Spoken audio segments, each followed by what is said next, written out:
ہیں تو پھر ہم ایک دوسرے کے ساتھ تعاون کرنا ہوگا۔ اگر تم سے اس نے بات کی ہے تو اسے میرے ساتھ کام کرنے کی اجازت دو، اور اگر وہ کام کرنے پر رضامند نہیں ہے تو اسے کام کرنے پر راضی کرو، اس میں ہمارا فائدہ ہے۔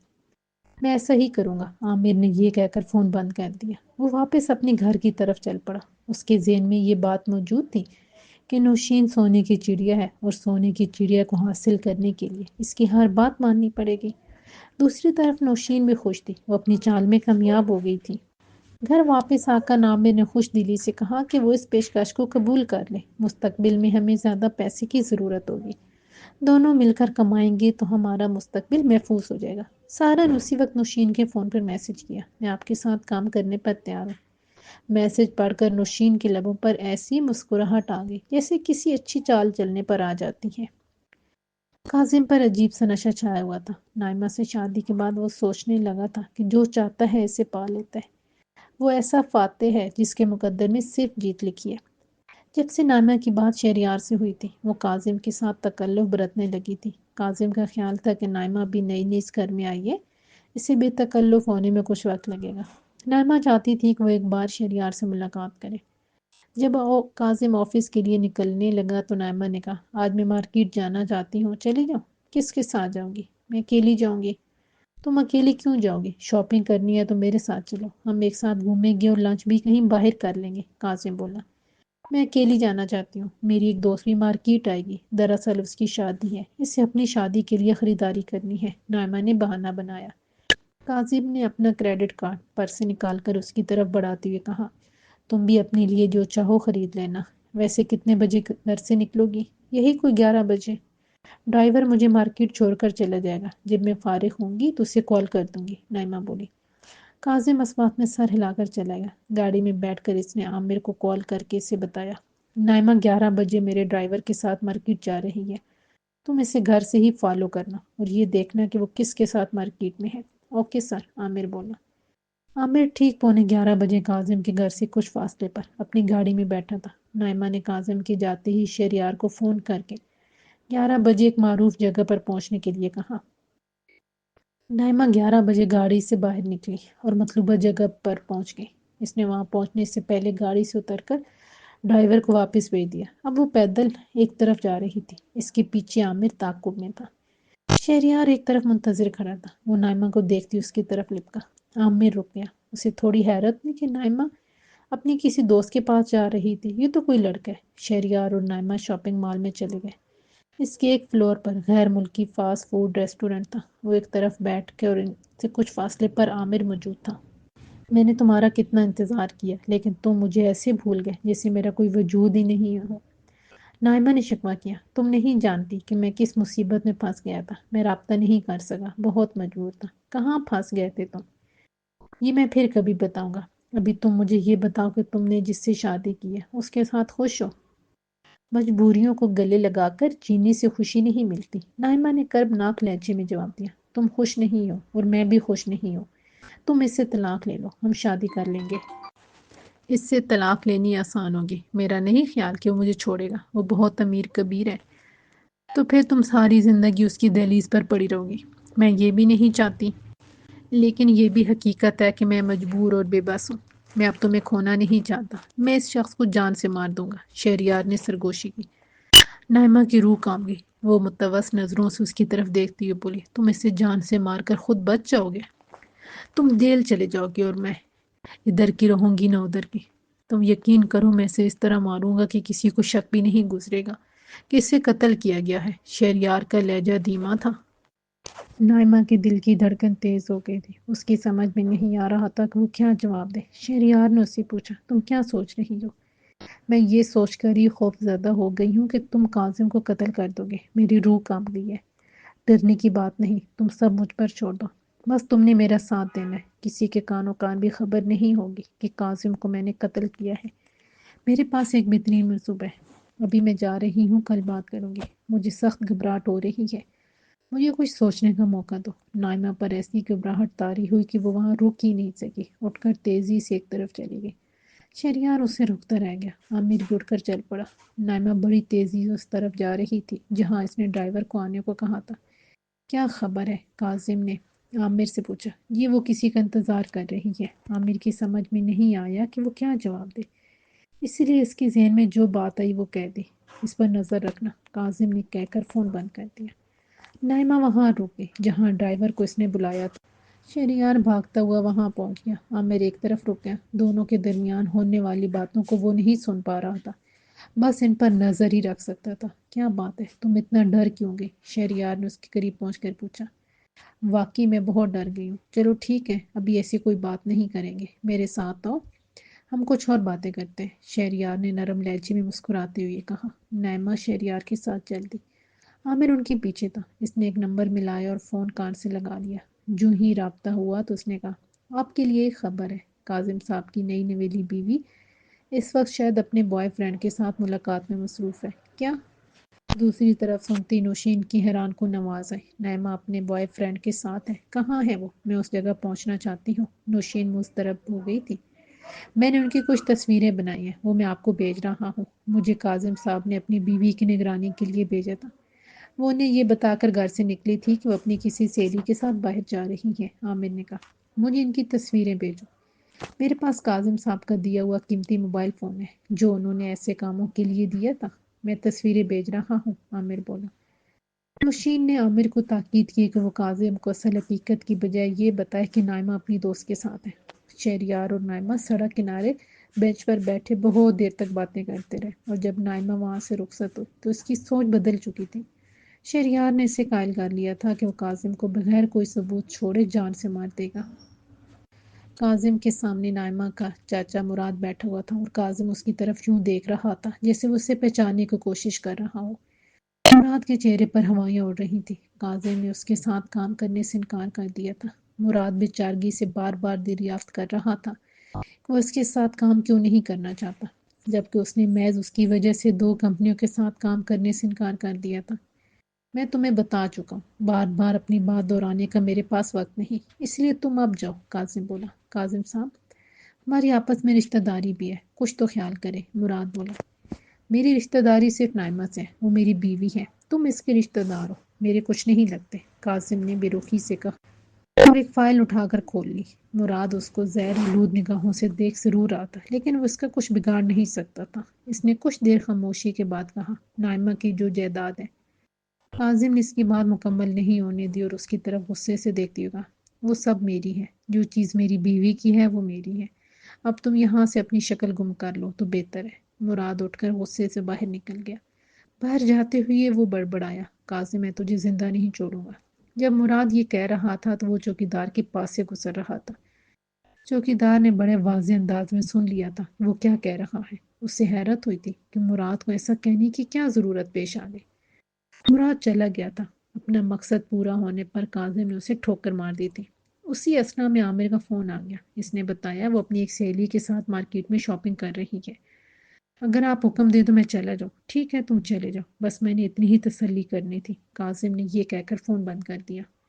کاظم جب گھر پہنچا تو نائمہ چائے پی رہی تھی۔ شہریار نے اس کی سوچ کو اپنی تسلی امیز باتوں سے بدل دیا تھا۔ اس نے یہ بھی بتایا تھا کہ وہ کاظم کو کس طرح مارے گا۔ نائمہ کی محبت شہریار تھا۔ ایک لمحے کے فیصلے نے اسے شہریار سے دور کر کے کاظم کی بیوی بنا دیا تھا۔ اگر وہ ایسا فیصلہ نہ کرتی تو اس وقت صورتحال کچھ اور ہوتی۔ کیسا رہا آج کا دن؟ کاظم نے خوشگوار لہجے میں پوچھا۔ نائمہ نے مسکرا کر کہا، اچھا رہا۔ اس کا مطلب ہے آج تم نے اپنی سہیلی کے ساتھ خوب انجوائے کیا۔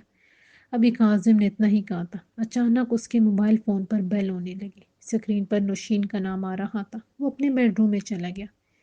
میری یاد ستانے لگی ہے تمہیں، کمرے میں جاتی کاظم نے محبت بھرے انداز میں کہا۔ تمہیں اب بھی ایسی خوش فہمی ہے؟ نوشین کے لہجے میں طنز تھا۔ بہرحال میں نے تمہیں یہ بتانے کے لیے فون کیا ہے کہ آج تمہاری نئی بیوی سے ملاقات ہوئی تھی، نائمہ سے تمہاری ملاقات ہوئی تھی۔ کاظم ایک دم چونکا، اس کے لیے یہ خبر غیر متوقع تھی۔ میں نے تمہاری بیوی سے دور سے ملاقات کی، البتہ تمہاری بیوی کسی کے ساتھ بہت قریب ہو کر راز و نیاز کر رہی تھی۔ مجھے یقین ہے تم جل کر ایسی ہی بکواس کر سکتی ہو۔ میں جانتا ہوں تمہیں اس بات کی جلن ہے کہ میرے پاس تمہاری جگہ اور کیوں آ گیا ہے۔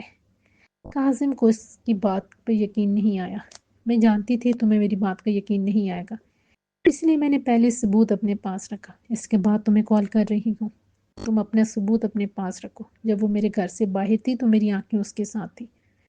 تمہیں اپنی جن آنکھوں پر اتنا یقین ہے، شاید وہ آنکھیں بدل گئی ہوں۔ نوشین نے معنی خیز انداز میں بات کی۔ مجھے اپنے بازوؤں پر بھروسہ ہے۔ تم اپنا موبائل فون چیک کرو، ایک تصویر بھیج رہی ہوں، پھر بات کرنا بھروسے کی۔ نوشین نے اتنا کہہ کر فون بند کر دیا۔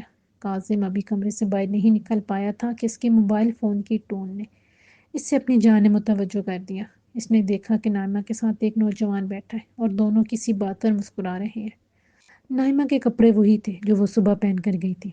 اس کا مطلب تھا کہ وہ تصویر آج ہی کی تھی۔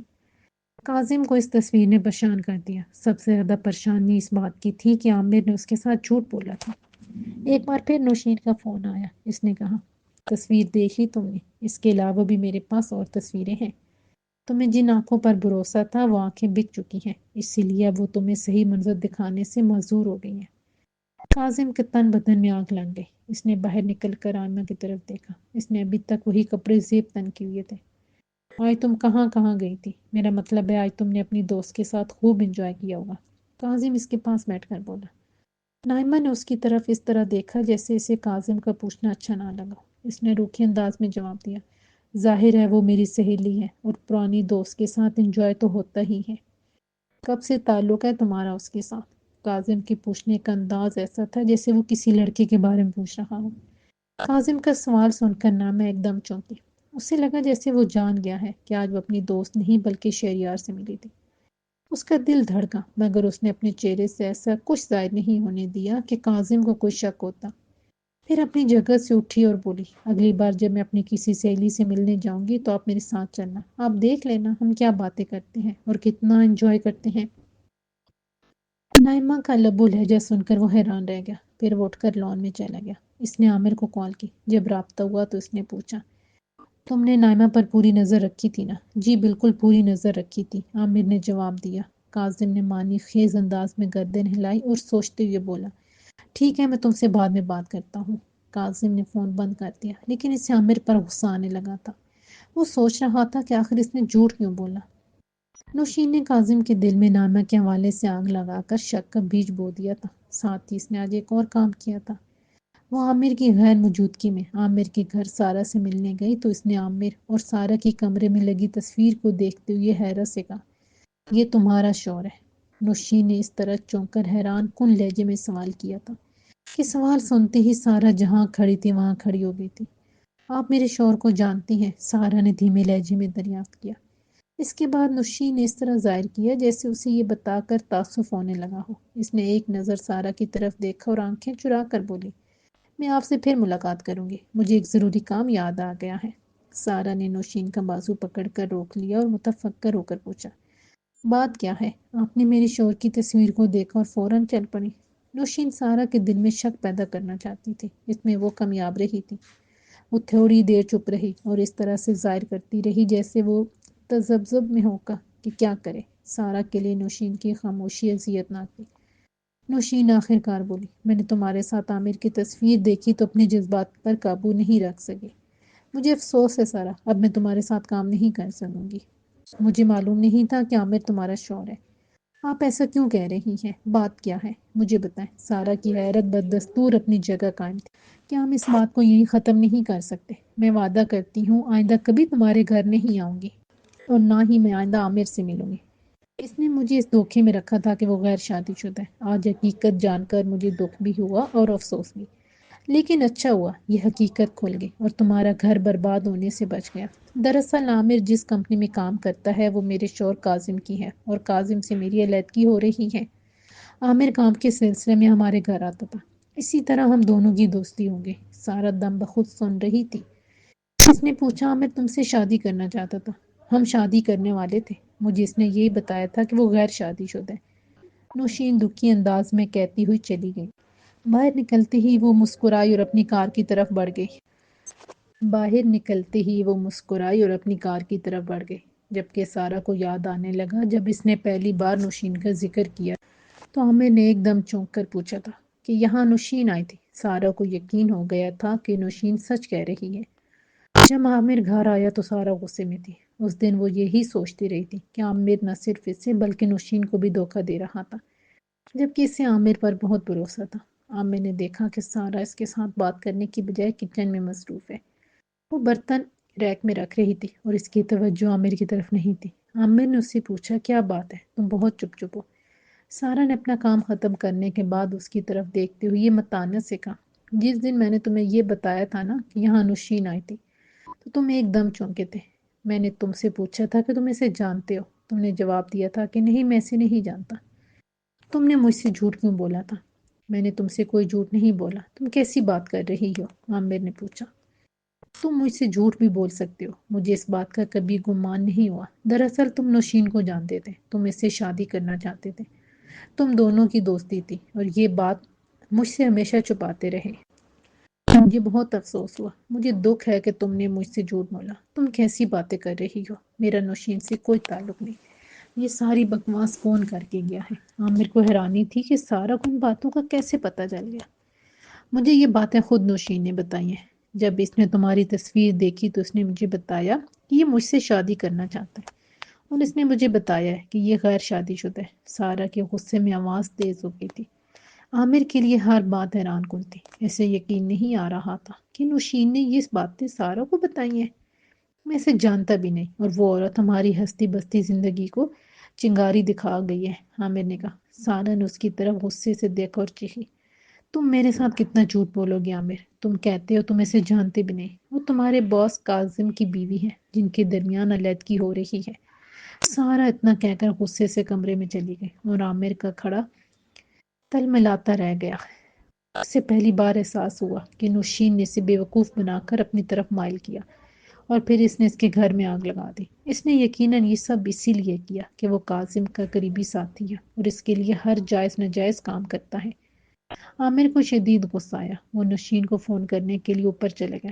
نوشین کا فون بند تھا۔ عامر کو اچانک محسوس ہوا جیسے کار سٹارٹ ہوئی ہے۔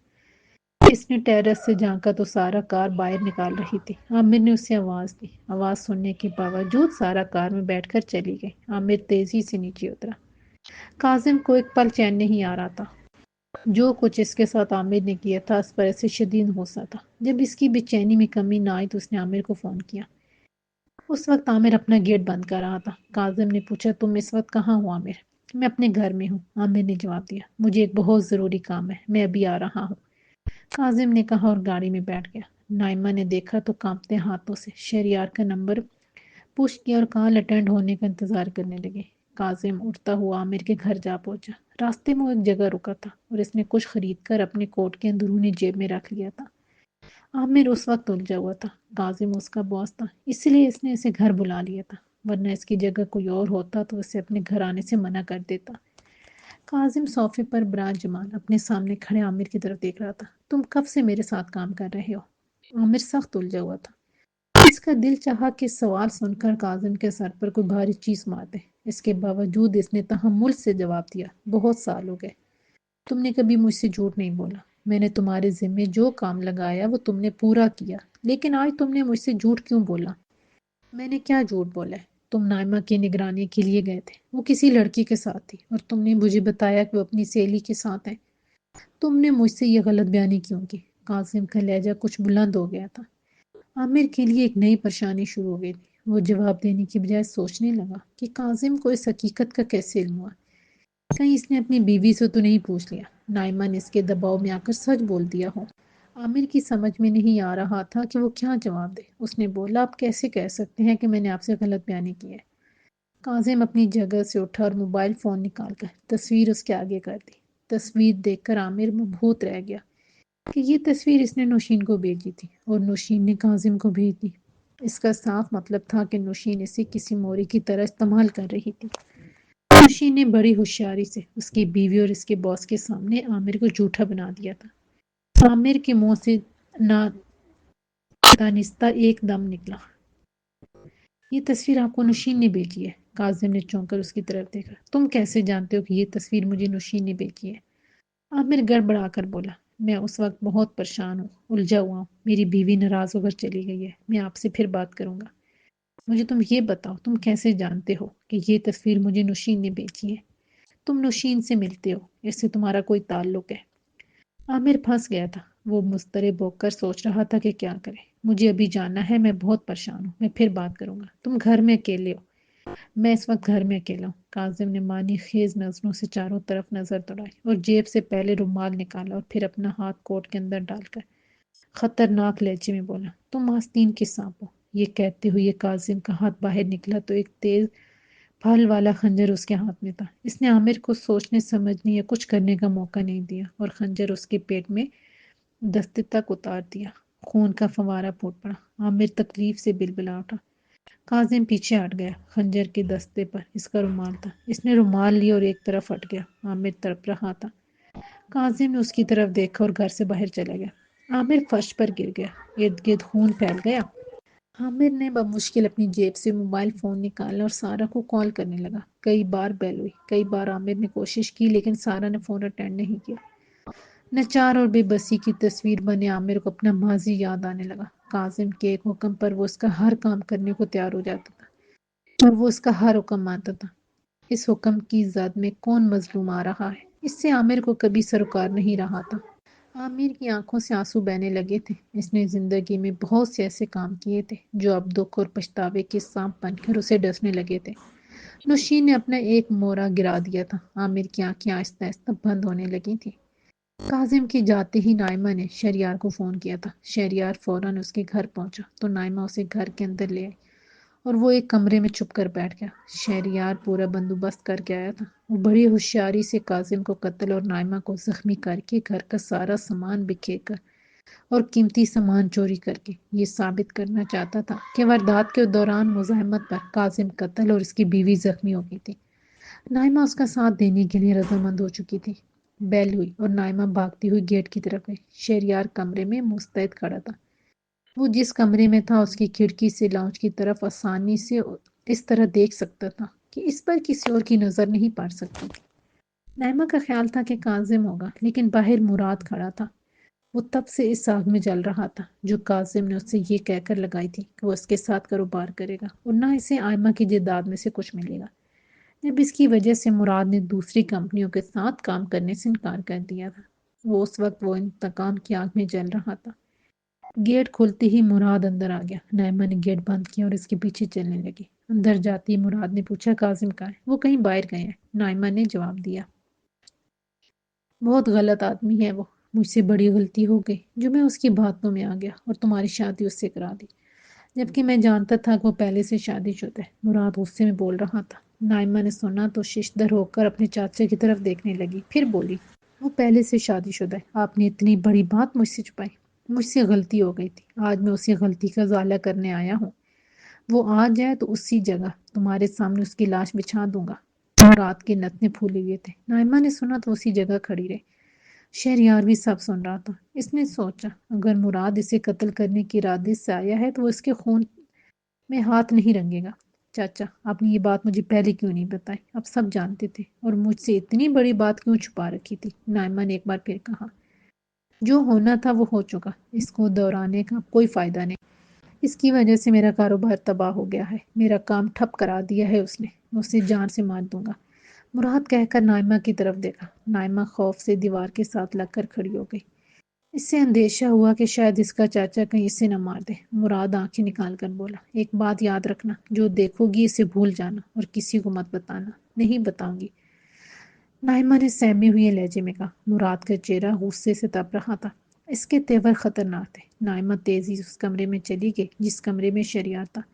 شہریار اس کی طرف بولا اور سرگوشی میں بولا، تم اس کمرے میں کیوں آئی ہو؟ یہاں سے جاؤ اور کاظم کا کام تمام اسے کرنے دینا، مجھے ڈر لگ رہا ہے۔ اپنے بیڈ روم میں چلی جاؤ، وہ بھی تمہارے پیچھے آ جائے گا، شہریار نے کہا، اور نائمہ کمرے سے نکل کر اپنے بیڈ روم میں چلی گئی۔ مراد کے ہاتھ میں پستول تھا، وہ غصے میں تلملا رہا تھا۔ جس وقت مراد گھر کے اندر داخل ہو رہا تھا اس وقت کاظم کی کار چوک سے اس گلی میں داخل ہو رہی تھی۔ اس نے دیکھ لیا تھا کہ مراد اندر جا رہا ہے۔ اس نے کار پیچھے ہی روک دی۔ وہ 20 منٹ تک اس کا انتظار کرتا رہا، وہ باہر نہیں نکلا۔ اس نے نائمہ کو فون کیا۔ نائمہ اس وقت اپنے بیڈ روم میں تھی۔ اس نے فون کان سے لگایا تو دوسری طرف سے کاظم کی آواز آئی، ہیلو ڈارلنگ، مجھے کچھ دیر ہو جائے گی، شاید 3 ساڑھے 3 گھنٹے لگ جائیں، تم کھانا کھا لینا۔ ٹھیک ہے، آپ اس وقت کہاں ہیں؟ نائمہ نے پوچھا۔ میں اپنے دوستوں کے ساتھ ہوں، اکیلی بور تو نہیں ہو رہی ہوگی نا؟ کاظم نے سوال کیا۔ نہیں، میں بور نہیں ہوں گی۔ نائمہ نے دروازے کی طرف دیکھا تو وہاں مراد کھڑا تھا، جو فون کی گھنٹی کی آواز سن کر ادھر آ گیا تھا۔ ویسے تم اکیلی کیا کرو گی؟ 3 ساڑھے 3 گھنٹے بہت وقت ہوتا ہے، اتنا بڑا گھر ہے اور تم اکیلی ہو۔ آپ کو میری فکر ہے تو ابھی گھر آ جائیں، نائمہ نے کہا۔ تمہاری مجھے فکر تو بہت ہے، بلکہ اب کچھ زیادہ ہی ہونے لگی ہے، کاظم معنی خیز لہجے میں بولا۔ اس وقت بھی تم اکیلی ہوگی، کیسے وقت گزارو گی؟ میں دوستوں کی محفل چھوڑ کر آ جاؤں؟ آ سکتے ہیں تو آ جائیں، میں دیکھتا ہوں، اگر آ سکا تو ابھی آ جاتا ہوں، ورنہ پھر وقت لگ جائے گا۔ کاظم نے کہہ کر فون بند کر دیا اور سوچنے لگا کہ نائمہ نے اس سے جھوٹ کیوں بولا۔ وہ اس سے بتا سکتی تھی کہ اس وقت اس کا چاچا گھر میں موجود ہے۔ اس کا مطلب یہ تو نہیں کہ چاچا بھتیجی کوئی سازش بن رہے ہوں۔ کاظم سوچتا ہوا کار سے باہر نکلا اور اپنے گھر کے عقب کی طرف چلا گیا۔ دیوار سے کود کر اندر جانا اس کے لیے ممکن نہیں تھا۔ وہ سوچنے لگا کیا کرے۔ اپنے دستے راز کو وہ اپنے ہاتھوں سے خنجر کے وار کر کے ختم کرایا تھا۔ وہ کسی کو اپنی مدد کے لیے بلا نہیں سکتا تھا۔ اس وقت نوشین کی کال نے چونکا دیا۔ اس کی آواز اس کی سماعت میں پڑی۔ وہ کہہ رہی تھی تمہارے لیے ایک بری خبر ہے، عامر کی جان بچ گئی ہے۔ عین وقت پر اسے ہسپتال پہنچا دیا گیا تھا۔ چند گھنٹوں کے بعد وہ خطرے سے باہر نکل آئے گا۔ ممکن ہے، بلکہ یقیناً وہ تمہارے خلاف پولیس کو بیان دے گا اور تم گرفتار ہو جاؤ گے۔ کاظم بات سننے کے بعد بولا، تمہیں کیسے پتہ چلا کہ وہ بچ گیا ہے؟ میں نے تم پر پوری نظر رکھی ہوئی ہے۔ میرے ڈیڈ کے بہت سے ایسے آدمی ہیں جو ایسا کام کرنا جانتے ہیں۔ میں یہ بھی جانتی ہوں کہ تمہارے گھر میں اس وقت مراد کے علاوہ کوئی اور بھی ہے۔ نوشین بولی۔ وہ کون ہے؟ کاظم نے پوچھا۔ اندر جا کر دیکھو۔ تمہاری غیر موجودگی میں تمہاری نئی نویلی بیوی نے کسی اور کو اپنے گھر میں بلایا تھا۔ میری اطلاع کے مطابق وہ بھی باہر نہیں نکلا اور تم اپنے گھر کے عقب میں کھڑے ہو۔ نوشین کی بات سن کر کاظم نے متلاشی نگاہوں سے دائیں بائیں دیکھا۔ اسے دور تک کوئی دکھائی نہیں دیا۔ یہ الگ بات تھی کہ نوشین کی بات نے اس کے تن بدن میں آگ لگا دی تھی۔ اسے اپنا خون کھولتا ہوا محسوس ہونے لگا تھا۔ نوشین نے فون بند کرنے سے قبل کہا، ایک بات اور بتانا چاہتی ہوں۔ اپنے ذہن میں یہ بات یاد رکھنا کہ میں تمہارے ساتھ ہونے والا سارا تماشا اپنی آرام کرسی پر جھولتے ہوئے اپنی ناکھوں کی مدد سے دیکھ رہی ہوں، جن پر مجھے بھروسہ ہے اور وہ برائے فروخت نہیں ہے۔ تم دیکھنا میں تمہارا تماشا بنا دوں گا۔ کاظم کو شدید غصہ آ گیا۔ اب یہ ممکن نہیں رہا کاظم، اپنے گھر کی خبر لو اور دیکھو اندر کیا ہو رہا ہے۔ تمہاری بے بسی پر میں تالی بجانے ضرور تمہارے پاس آؤں گی۔ نوشین نے یہ کہہ کر فون بند کر دیا۔ کاظم گیٹ کی طرف بڑھ گیا۔ گیٹ کے پاس پہنچ کر اس نے بیل کی طرف ہاتھ بڑھایا ہی تھا کہ رک گیا اور اس کا رخ اپنی کار کی طرف ہو گیا۔ اس نے کار کے ڈیش بورڈ سے پستول نکالا، اس کے اندر گولیاں چیک کی اور اسے ہاتھ میں لے کر گیٹ کے پاس پہنچا اور بیل پر انگلی رکھی۔ گیٹ نائمہ نے کھولا اور یہ دیکھتے ہی وہ 2 قدم پیچھے ہٹ گئی کہ کاظم کے ہاتھ میں پستول ہے۔ کاظم نے غصے سے نائمہ کو بالوں سے پکڑا اور اسے اندر لے گیا۔ سامنے مراد کھڑا تھا۔ کاظم کے بدلے ہوئے تیور دیکھے تو وہ یہ بھول گیا کہ وہ کاظم کی موت بن کر یہاں آیا تھا۔ وہ دائیں بائیں دیکھنے لگا کہ یہاں سے فرار کیسے ہو۔ اس گھر میں اس کے علاوہ اور کون ہے؟ کاظم نے غصے سے پوچھا۔ کاظم کی آنکھوں میں اترا ہوا خون دیکھ کر مراد کو اپنی جان کے لالے پڑ گئے تھے۔ اس نے یہی مناسب سمجھا کہ وہ فوراً اس جگہ سے نکل جائے۔ وہ دروازے کے پاس ہی کھڑا تھا۔ وہ سرحد سے باہر کی طرف بھاگا۔ کاظم نے اپنی پستول کا رخ اس طرف کیا لیکن وہ باہر نکل چکا تھا۔ باہر نکلتے ہی مراد اس گھر سے یوں نکلا کہ اس نے اپنی بھتیجی کی جان کی بھی فکر نہیں کی۔ اس گھر میں اور کون ہے؟ بولو، اس گھر میں اور کون ہے؟ کاظم چیخا۔ اسی وقت شہریار باہر نکل آیا اور اس نے کہا، اس گھر میں ہوں۔ کاظم اسے دیکھ کر دم بخود رہ گیا۔ نوشین نے سچ کہا تھا۔ اس کا مطلب ہے اس کی ان پر مکمل نظر ہے۔ نائمہ کو امید نہیں تھی کہ شہریار اس طرح باہر نکل آئے گا۔ شہریار اپنے دونوں ہاتھ پیچھے باندھے اس کے سامنے کھڑا تھا۔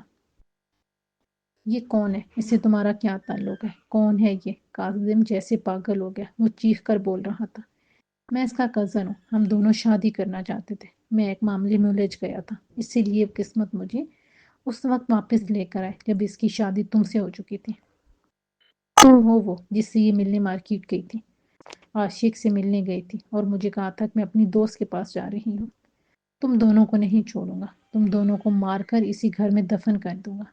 کاظم نے کہتے ہی ہاتھ بلند کیا جس میں اس نے پستول پکڑا ہوا تھا۔ شہریار اس کے نشانے پر تھا۔ شہریار اطمینان سے کھڑا تھا، بلکہ نائمہ کا جسم خوف سے کانپ رہا تھا۔ اچانک گولی چلی اور کاظم کا کندھا سرخ ہو گیا۔ شہریار نے اسپھورتی سے اپنا ہاتھ پیچھے سے نکال کر فائر کیا تھا کہ اسے اس کا علم نہیں ہو سکا تھا۔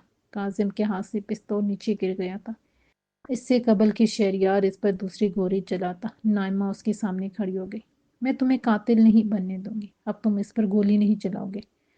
یہ مرے گا تو تمہاری جان چھوٹے گی، ایک طرف ہٹ جاؤ۔ شہریار نے ایک طرف اسے ہٹایا اور پستول کاظم پر تان لیا۔ گولی چلنے سے پہلے نائمہ پھر اس کے سامنے آ گئی۔ وہ بولی، یہ مر گیا تو تم جیل چلے جاؤ گے، میرا کیا ہوگا؟ میں تمہیں بھی زخمی کروں گا، سامان بھی کھولوں گا اور اسے ڈکیتی کا رنگ دے کر ہم بچ جائیں گے۔ شہریار نے جلدی سے کہہ کر نائمہ کو ایک طرف ہٹا دیا۔ نائمہ ایک طرف کھڑی ہو گئی اور اس نے اپنے چہرے پر دونوں ہاتھ رکھ لیے۔ شہریار نے ایک فائر کیا جو کاظم کے پیٹ میں لگا۔ اس کے بعد اس نے ایک اور فائر کیا اور نائمہ کو کمرے میں لے جا کر بالوں سے پکڑ کر ایک طرف دھکا دے دیا۔ نائمہ سامنے پڑی الماری سے ٹکرائی اور الماری اس کے ساتھ ہی نیچے آ پڑی۔ نائمہ کی ایک ٹانگ الماری کے نیچے آ گئی۔ نائمہ تکلیف سے چیخی۔ غیر متوقع طور پر نائمہ کے ساتھ یہ حادثہ پیش آ گیا تھا، ورنہ اس کا ایسا کوئی ارادہ نہیں تھا۔ شہریار نے نائمہ کی طرف نہیں دیکھا اور اس طرف بڑھا جہاں نائمہ نے بتایا تھا کہ کاظم اپنی تجوری کی چابی چھپاتا ہے۔ جب شہریار نے تجوری کھولی اس کی آنکھیں خیرہ ہو گئی۔ سامنے نوٹوں کی گڈیاں اور زیورات موجود تھے۔ اس کی آنکھوں کی چمک دو چاند ہو گئی۔ اس نے جلدی سے سب سمیٹا اور کندھے پر لاد کر جانے لگا تو اس نے ایک نظر نائمہ کی طرف دیکھا۔ نائمہ شدید تکلیف میں تھی۔ وہ چاہتی تھی کسی طرح بھاری الماری اس کی ٹانگ سے ہٹا کر ایک طرف کر دے، لیکن شہریار دولت سمیٹ کر بدل چکا تھا۔ اتنا پیسہ اس نے زندگی میں پہلی بار دیکھا تھا۔ وہ بولا، خدا حافظ۔ وہ باہر نکل گئی اور نائمہ سے پکارتی رہ گئی۔ شہریار بڑی تیزی سے جا رہا تھا۔ وہ اس شہر کو چھوڑ جانا چاہتا تھا، کہیں اور جا کر وہ نئی زندگی کا آغاز کرنا چاہتا تھا۔ کاظم کی دولت سمیٹر کی سوچ بدل گئی تھی۔ اتنی دولت کے ساتھ اسے نائمہ سے زیادہ خوبصورت اور کنواری لڑکی مل سکتی تھی۔ اچانک عقب سے ایک جیپ آئی جس میں پولیس تھی۔ پولیس کو دیکھ کر شہریار گھبرا گیا۔ پولیس والے نیچے اترے اور شہریار کا بیگ چیک کیا۔ اندر بہت سا روپے اور زیورات دیکھا۔ انہوں نے پوچھا، یہ سب کہاں سے لے کر آئے ہو؟ کس کو لوٹا ہے تم نے؟ شہریار کے پاس کوئی تسلی بخش جواب نہیں تھا۔ پولیس والوں نے اسے جیپ میں بٹھایا اور اپنے ساتھ لے گئے۔ شہریار کی بے بسی عروج پر تھی۔ کاظم اپنی آخری سانسیں لے رہا تھا۔ اس کے سامنے نوشین کرسی رکھ کر بیٹھی اس کی طرف دیکھ رہی تھی۔ کاظم کے ارد گرد خون پھیلا ہوا تھا۔ نوشین نے جو لوگ کاظم کے گھر کے طرف میں نگرانی پر مامور کیے، ان کی بروقت اطلاع پر نوشین فوراً وہاں پہنچ گئی تھی۔ کاظم بول نہیں پا رہا تھا اور اس کا دل چاہ رہا تھا کہ نوشین اسے اٹھا کر اسپتال لے جائے۔ میں نے کہا تھا میں تم لوگوں کا تماشا دیکھوں گی۔ تم نے جو کھیل اپنی ضد اور ہٹ دھرمی سے شروع کیا تھا، اس کا انجام کتنا بھیانک نکلا۔ تم اس بے بسی کے عالم میں دیکھ رہے ہو۔ میں نے تم سے کہا تھا کہ میرے ڈیڈ نے بزنس میں جو کچھ تمہارے ساتھ کیا اسے نظر انداز کر دو، تاکہ ہماری خوشگوار زندگی میں کوئی دراڑ نہ آئے، ہماری ہستی ہستی زندگی آباد رہے۔ لیکن تم ضد پر اڑ گئے کہ تم اس بات کا میری ڈیڈ سے انتقام لوگے۔ اگر تم معاف کر دیتے تو کتنا اچھا ہوتا، ہم سب بلا کر اسی طرح خوش خوش اپنی زندگی گزار رہے ہوتے، بربادی کا یہ رقص نہ ہوتا، تم اس طرح موت کے آگے بے بس لاچار نہ پڑے ہوتے۔ انسان کتنا عجیب ہے، چاہتا ہے دوسرا مجھے معاف کر دے، میری غلطی اور میری کوتاہی کو نظر انداز کر دے، لیکن وہ خود کسی کو معاف کرنے کے لیے تیار نہیں ہوتا۔ ہمیں معاف کرنے کا ظرف اپنے دل میں رکھنا چاہیے، ورنہ لمحوں کے یہ فیصلے سالوں تک بھگتنے پڑتے ہیں۔ نوشین اپنی جگہ سے اٹھی اور آنکھوں سے آنسو صاف کرتی ہوئی دھیرے دھیرے باہر کی طرف چل پڑی۔ کاظم کی آنکھوں میں بے چینی دوڑنے لگی تھی۔ اس کی آنکھیں چیخ چیخ کر اس سے مدد کی بھیک مانگ رہی تھیں، لیکن نوشین باہر جا چکی تھی۔